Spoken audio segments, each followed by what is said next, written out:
our 5th concert of the season. Our first piece will be Looney Tunes Overture, arranged by Bill Holcomb. Looney Tunes is a Warner Brothers animated cartoon series. It preceded the Merry Melodies series and was Warner Brothers' first animated theatrical series. Since its first official release in the 1930s, Sinking in the Bathtub, the series has become a worldwide media franchise, spawning several television series, films, comics, music albums, video games, and amusement park rides.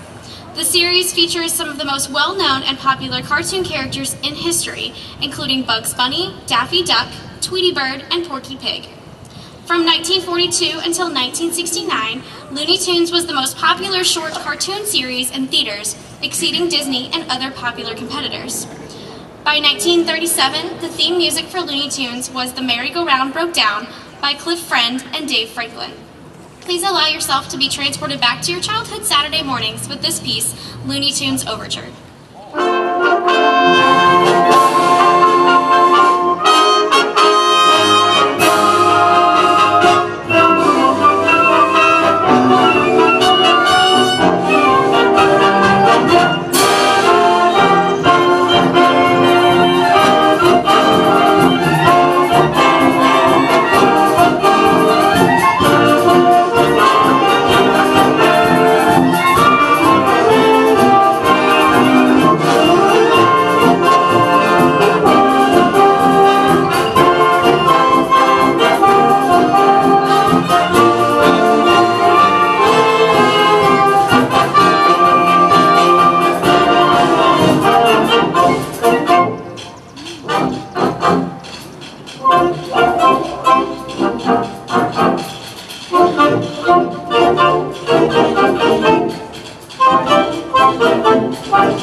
was written in late December of 1772 by former slave ship Captain John Newton for a New Year's celebration in the Anglican Church of Olney.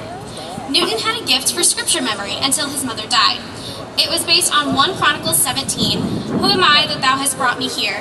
which was the verse brought to mind when Newton reflected upon his life's transformation from slave ship captain to devout Anglican priest. The verses of the song were each based upon different moments in his life. During his slave trade years, Newton was actually enslaved off the coast of Sierra Leone, and his freedom inspired the verse that saved a wretch like me. His ship, the Greyhound, nearly sank on March 21st, 1784. He watched his crewmates get swept overboard and attempted to steer the ship to safety amidst the peril. Newton prayed for God's mercy and captured his gratitude in the line, "And grace my fears relieved." Returned from sea at the age of 29, he learned Hebrew and Greek, befriended George Whitefield and John Wesley, started preaching, and eventually was ordained an Anglican priest in Olney. He wrote in a journal, "I usually make a hymn weekly, and sometimes it costs me so much thought and study that I hardly do anything else." His letters up to that point were published in a book so popular it went through many editions and was translated into French, German, and Dutch. "Through many dangers, toils, and snares, I have already come," summed up his life. Newton renounced slavery and worked to abolish it. He published Thoughts on African Slave Trade 19 years before his death. Upon his deathbed, Newton uttered his famous declaration, "My memory is nearly gone, but I remember two things, that I am a great sinner and Christ is my Savior." When brought to America, the tune of Amazing Grace changed. The current tune is either a tune used by slaves in the American South or a tune brought across from Scotland. Amazing Grace has since been sung during momentous occasions in history during which people have yearned for hope and salvation. It was sung during the civil rights movements and before Martin Luther King Jr.'s "I Dreamed a Dream" speech. It was also sung in South Africa upon Nelson Mandela's freedom from prison and in Germany when the Berlin Wall fell, as well as after the 9/11 tragedy. I invite you to sing along or hum as we perform Amazing Grace as arranged by Dan Rager.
Polka, arranged by Fred Nelson, which was originally composed by Will Glass who was also the composer of Beer Barrel Polka, another Muni band favorite. He was one of the most successful accordionists in Germany in the 1930s. He led his own orchestra from 1932 and became successful on the popular music front. Feel free to get up and dance with this short, sweet little polka, the Liechtensteiner Polka.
Thank you for dancing. Leroy Anderson, a composer we frequent almost as much as Sousa, was very well received by all. Composer John Williams, in particularly, spoke very highly of Anderson, saying, "Leroy Anderson is an American original, direct, honest, personal, idiosyncratic, and free of pretension. His music is directed to and reflective of the American soul." Williams also said, "Leroy Anderson is one of the great American masters of light orchestral music. Though we have performed his works countless times over the years at the Boston Pops Orchestra, his music remains forever young and fresh as the very first day on which it was composed." End quote. Homestretch was composed by Anderson in 1962. This piece was originally scored for orchestra and was later transcribed for band. While it may sound a bit like a march, Homestretch is actually a gallop. The gallop was the forerunner of the polka, consisting of a shortened form of the gallopade, which was a country dance. The gallop was introduced to Parisian society in the 1820s by the Duchesse de Berry. It gained popularity in Berlin, Vienna, and London, and it was used as the final dance of a ball or wedding reception. A gallop is typically written in a lively 2/4 meter, and it features a dotted 8/16 note pattern emulating a horse gallop or a hunting horn call. Please enjoy Homestretch by Leroy Anderson.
piece, At a Dixieland Jazz Funeral, depicts a traditional Dixieland funeral in Old New Orleans. It opens with a slow, mournful processional based on the hymn, Just a Closer Walk with Thee. This solemn funeral march transitions to an up-tempo celebration of life with When the Saints Go Marching In. Arranger Jared Spears, professor of music emeritus at Arkansas State University, has taught music theory, history, composition, percussion, and band on all educational levels from elementary through college. He has also served as artistic advisor for the St. Louis Wind Symphony. His compositions number over 250 original works for band, choir, orchestra, and chamber ensembles performed and recorded worldwide. Spears has guest conducted band festivals, camps, and clinics throughout Canada, Europe, and the United States, and has appeared as a guest lecturer at several universities. Feel free to sing along towards the end or tap your toes to At a Dixieland Jazz Funeral.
Gremlin Ball was composed by Charles Lee Hill.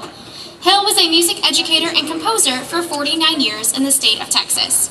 He wrote many notable jazz and swing pieces, such as Red Rhythm Valley. Hill was a self-taught musician, playing saxophone and clarinet. Aside from his own compositions, he arranged over 20 works of others.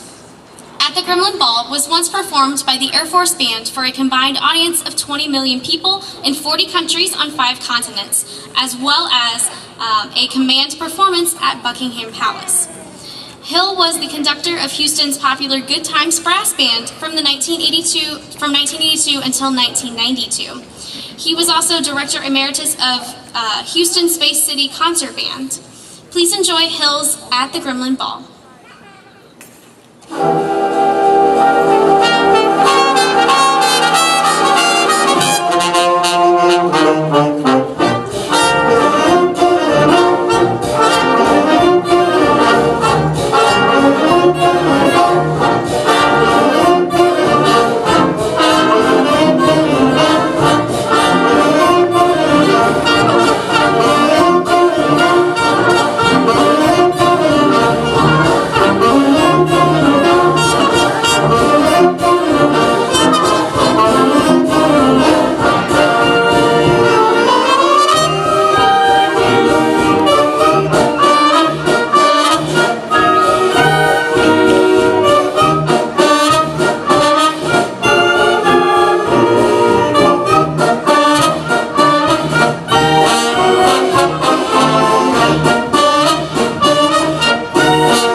I would like to thank CSUNTV.com for filming tonight's performance. Please give them a round of applause.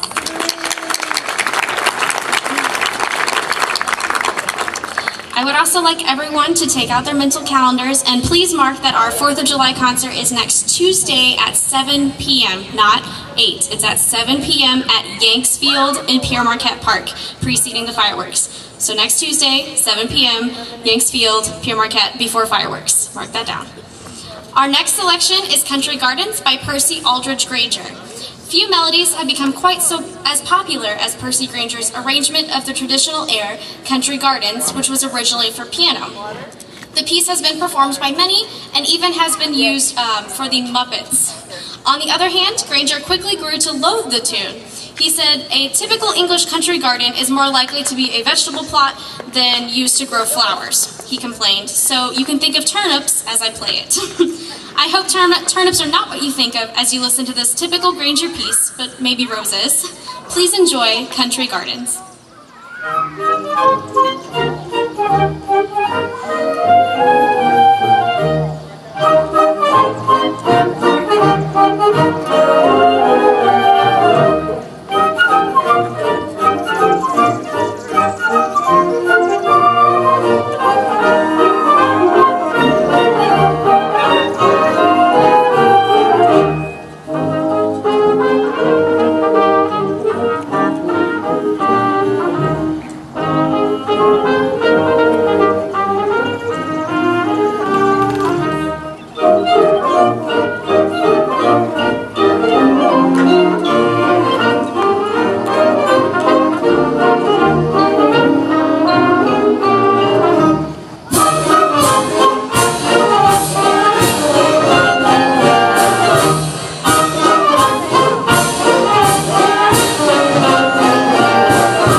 To no good. For those of us in the Muggle world, we probably imagine that statement applies most accurately to mischievous children rather than witches and wizards. We wonder where our Dobby is to clean up the house. We wish that our kitchen broom would fly us away to magnificent castles, hiding elixirs of youth, or maybe that letter to Hogwarts that just got lost in the mail.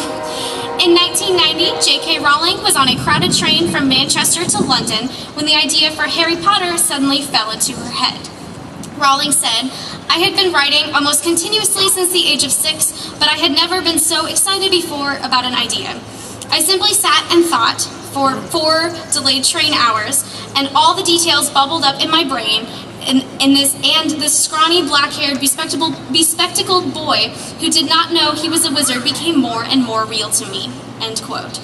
She completed Harry Potter and the Philosopher's Stone in 1995, and the manuscript was sent off to several prospective agents, having success with Christopher Little, who sent the manuscript to Bloomsbury.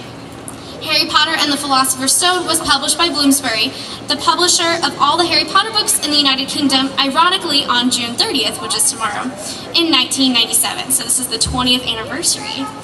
It was released in the United States by Scholastic about a year later as Harry Potter and the Sorcerer's Stone, fearing that American readers would not associate the word philosopher with a magical theme, although it is alchemy related.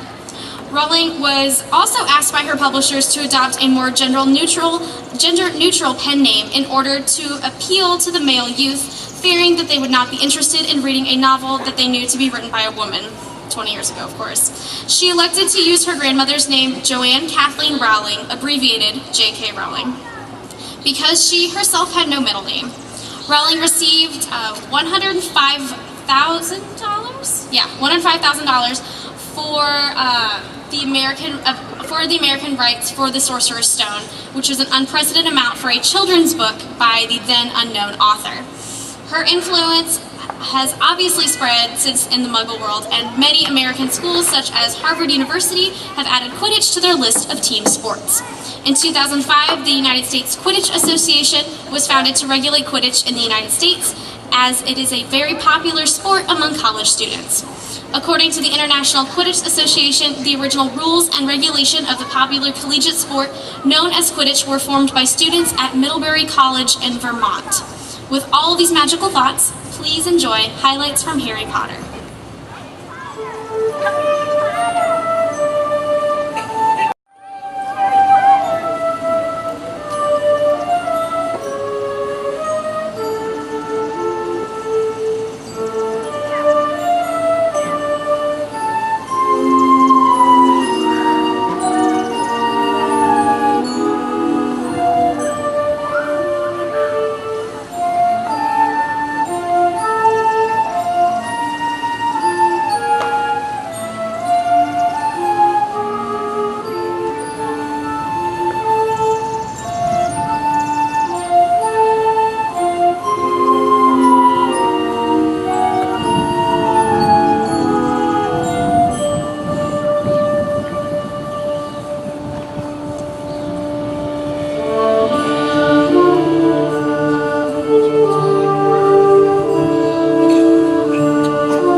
was composed in 1925 by Spanish musician and composer Jamie Texador, who named it after one of his piano students, then 12-year-old Amparita Roca. It was first performed in September 1925 in the Theater El Siglo in the town of Carlet, where the composer lived at the time. It is a pasodoble and one of the better-known pieces of Spanish music around the world. Pasodoble, translated double step, is a lively march and a style of dance. Pasodoble is based on music played at bullfights, particularly during the bullfighter's entrance or during the passes just before the kill. The leader of this dance plays the part of the matador. The follower generally plays the part of the matador's cape, but can also represent the shadow of the matador, as well as the bull or a flamenco dancer. I hope you enjoy this zesty march, Amparita Roca.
the Monkees, Last Train to Clarksville, Daydream Believer, and I'm a Believer. The group was originally assembled for the American TV series The Monkees, which aired from 1966 to 1968. The show's producers were hoping to put together a Beatles-like band, though the Monkees made a name for themselves and put out many international hits that can still be heard on pop and oldie stations. Critics of the Monkees observed that they were simply the Prefab Four, a made-for-TV knockoff of the Beatles. The Beatles took it in their stride and welcomed the Monkees when they visited England. John Lennon publicly compared the Monkees' humor to the Marx Brothers, saying that he never missed an episode. George Harrison praised their self-produced musical attempts, saying, when they got it all sorted out, they might turn out to be the best. Feel free to sing along to Hey Hey, We're the Monkees.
CSUN march, El Capitan, composed in 1895. El Capitan is the actual name of one of Sousa's operettas upon which it is based.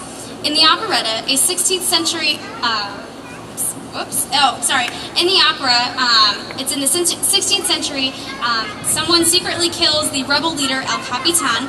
He disguises himself as El Capitan, and then he captures the heart of another viceroy's daughter, although he is married and still is disguised as El Capitan. He leads the hapless rebels against the Spaniards, taking them in circles until they are too tired to fight. The Spaniards win, and the fake El Capitan has to explain all of this to his wife, and the story ends happily. It's no surprise he composed for adventurous tales such as this. Sousa's skill as a horseman met championship criteria, although he did sustain a somewhat serious injury after a fall in 1921. He was a man of considerable self-discipline and extraordinary talent, excelling at everything, yet unassuming, approachable, tolerant, and possessed an almost saintly disposition. He was a man of incredibly high moral standards, yet nothing seemed impossible to him. Foremost in his mind was how to best please his audiences. Sousa was also a cheese connoisseur, but we're here to hear what he was best known for, his marches. So I hope you enjoy El Capitan.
I'd like to thank all of you for coming out tonight to support and enjoy the St. Genevieve Municipal Band. Let's give them all a round of applause.